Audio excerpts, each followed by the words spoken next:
You won't believe it, but the Harry Potter series is once again being actively discussed. The actor playing Albus Dumbledore is facing public criticism for supporting Joanne Rowling. The actor for the role of Harry Potter, according to informed sources, will be of Middle Eastern origin, and each season might only have 6 episodes. And to top it all off, Paapa Essiedu has entered into open conflict with Joanne Rowling. As you might have guessed, we present a section on everything related to the future of the Harry Potter series. Suggest your actor choices for HBO in the comments, and we, as per tradition, will start with good news. And quite significant news at that, because Tom Felton, according to British media, has joined the series. True, not as an actor, but as a consultant and apparently a personal representative of Joanne Rowling. Felton, unlike the original trio, did not sever ties with the Potter universe and did not enter into open confrontation with Rowling, skillfully navigating the difficult situation. And according to the Daily Mail, the efforts paid off. Felton himself wrote to the project leaders offering his services, and they, according to the publication, agreed, as did Joanne Rowling, whom Felton also wrote to and received her approval for the role of project supervisor. The Daily Mail reports that Rowling gave the actor not only moral support, but also official approval. And on set, he will perform functions similar to those she herself performed while working on the films. Apparently, Felton will train young people, work as a mentor, and with Rowling's blessing, possibly even influence the script. This is important, as Joanne Rowling herself will likely not be allowed on set after her statements about transgender people. By the way, a scandal also erupted here, which unexpectedly involved John Lithgow.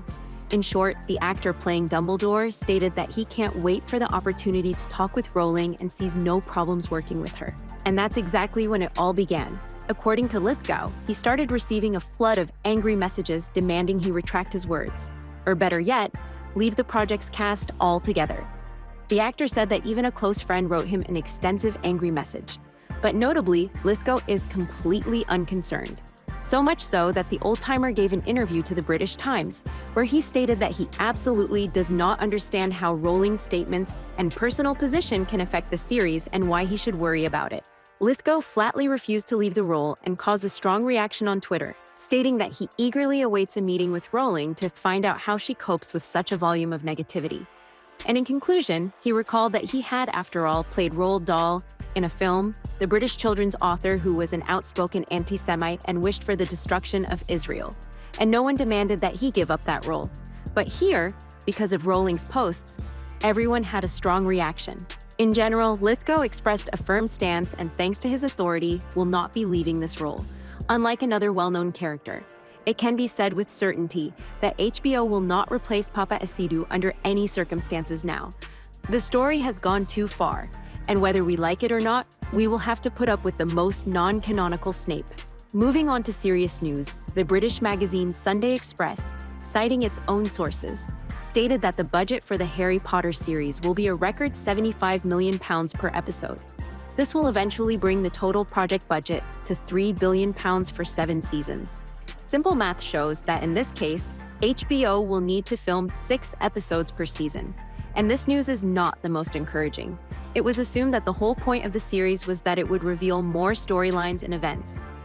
And here a trend has emerged, reminiscent of the Game of Thrones finale, where they struggled to conclude the story in 6 episodes, aiming to do it as quickly as possible. By the way, Game of Thrones was indeed the most expensive series for Warner Brothers. There, for episodes closer to the finale, they paid $20 million. But there is an important nuance here, as most of the money went to salaries for the by-then world-famous actors. Only the top 5 main actors, led by Kit Harington and Emilia Clarke, received over $1 million per episode. But in the case of Harry Potter, relatively unknown actors are being invited for the roles. And even if you factor in the growing fees for the future main trio, it still doesn't add up to $75 million per episode. Therefore, it is likely that all funds will be directed towards computer graphics and sets. Here, Rings of Power leads, where this aspect, unlike the plot, is in perfect order. But even there, they managed with $50 million per episode. For the Harry Potter series, HBO plans to spend 1.5 times more, which is indirectly confirmed by the words of Warner Brothers head David Zaslav. He stated that the studio is stopping experiments and focusing on proven franchises, into which it will invest all its efforts and resources for the sake of success. They recently announced the release of the film The Hunt for Gollum on December 15th, 2027, and hinted at the possibility of a trilogy. It seems the Harry Potter series will also be generously funded. The gigantic budget is particularly interesting against the backdrop of news about reusing sets. It was recently confirmed that Diagon Alley, built for the films, will be used in the series, as will the Hogwarts Great Hall and other elements. Consequently, less money will be needed for sets for the series, yet the budget remains huge. Each episode, apparently, will be meticulously crafted. All this is reminiscent of Disney's policy, which, after failures with Marvel projects and Snow White, also announced a return to its roots, brought back Robert Downey Jr., and released the successful film Thunderbolts. The only difference is that questions are already arising for HBO regarding the choice of actor for the role of Snape. And it is not out of the question that this is only the beginning of the difficulties. On Reddit, where the section dedicated to the series is often visited by informed sources, and where information about the cast was published 6 months before the official announcement, an alarming post appeared. In it, citing a high-ranking employee associated with the Harry Potter universe, it is claimed that within the studio, they have already begun distributing sketches and concept art of the new Harry to slowly develop designs for merchandise and other details. And in these images, if the source is to be believed, a British actor of Middle Eastern origin is depicted. It is not difficult to imagine what kind of reaction such a choice of actor for the role of Harry Potter will cause on social media. And it is also not difficult to understand why Warner Brothers is doing this. Like Alan Rickman, Daniel Radcliffe is the main face of the franchise, who seems irreplaceable. The studio might repeat the situation with Snape and take an unexpected step regarding Harry, especially since actors with Middle Eastern features are, in principle, similar to Europeans. And according to canon, Harry only requires dark hair and green eyes, which will look much more natural on an actor of Middle Eastern origin than Severus Snape's greasy hair. This is, of course, still just rumors, but it's worth mentally preparing for such a development. However, one should definitely not expect the return of the original trio.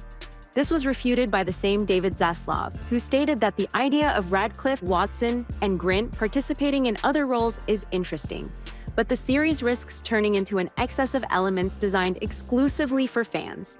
For viewers to take it seriously, HBO will not take risks. Thus, the most we can count on is a small cameo appearance by Tom Felton, who is already involved in the work on the series. And even then, for a couple of seconds, to avoid excessive fan service.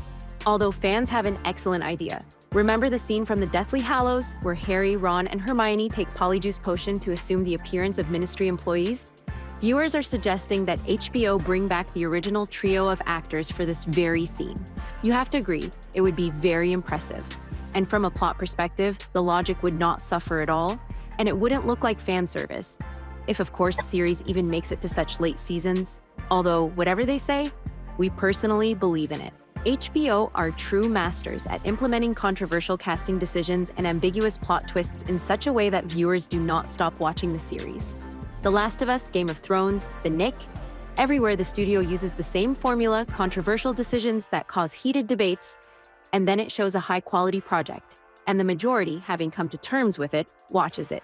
Again, it's a big question whether it was necessary to drag the Harry Potter franchise, which everyone would have watched anyway, into this complicated situation.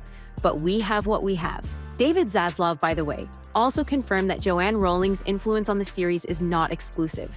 This is important, as this was precisely the case with the film series, and Rowling had the right to either remove an actor from the cast or tell the director to move the camera. Until recently, it was not entirely clear how much influence Rowling retained. And according to Zaslav, they consult with Rowling but nothing more. It seems that the agreement between Joanne Rowling and the studio has either been changed or the lawyers working on the series have found a loophole in it, and now they're trying to find a compromise, so as not to disappoint Rowling's fans and at the same time not to offend those who were insulted by her publications. And guess who was the first to break this fragile balance? Of course, Paapa Essiedu. The actor playing Severus Snape wrote an open letter in which he expressed categorical disagreement with Rowling's views. As a result, Essiedu faced criticism from all sides, Rowling's supporters because he spoke out against her, yet wants to earn money from her work and is not leaving the project. Rowling's opponents, in essence, for the very same thing. This is such a curious moment of unity for both camps, both of which now feel animosity towards Essiedu. Rowling herself, by the way, acted magnanimously. Joanne Rowling on Twitter, firstly, confirmed that she no longer has the authority to fire actors. And secondly, Rowling stated that even if she had such right, she would not have used it because she does not want to take people's jobs away due to differences in views. An elegant move, which demonstrates both Rowling's higher moral stance in the conflict and the fact that there is still a gentleman's agreement between her and HBO, according to which the parties try not to do anything that would directly harm the series. In HBO, they also made a notable statement, effectively ignoring the calls of tolerance advocates. The head of the streaming service, Casey Bloys, stated that with similar slogans, Rowling's critics had already tried to boycott the game Hogwarts Legacy, and in the end, it became the most popular game of the 23rd year. So, in this case as well, HBO sees no problems and suggests that anyone who wishes to discuss issues related to Rowling do so on Twitter without transferring their beliefs to the future series. Such are the affairs on the series creation front. Well, has your opinion of it changed after this new batch of news? Share your thoughts in the comments. And that's all from us for now. Until next time, friends.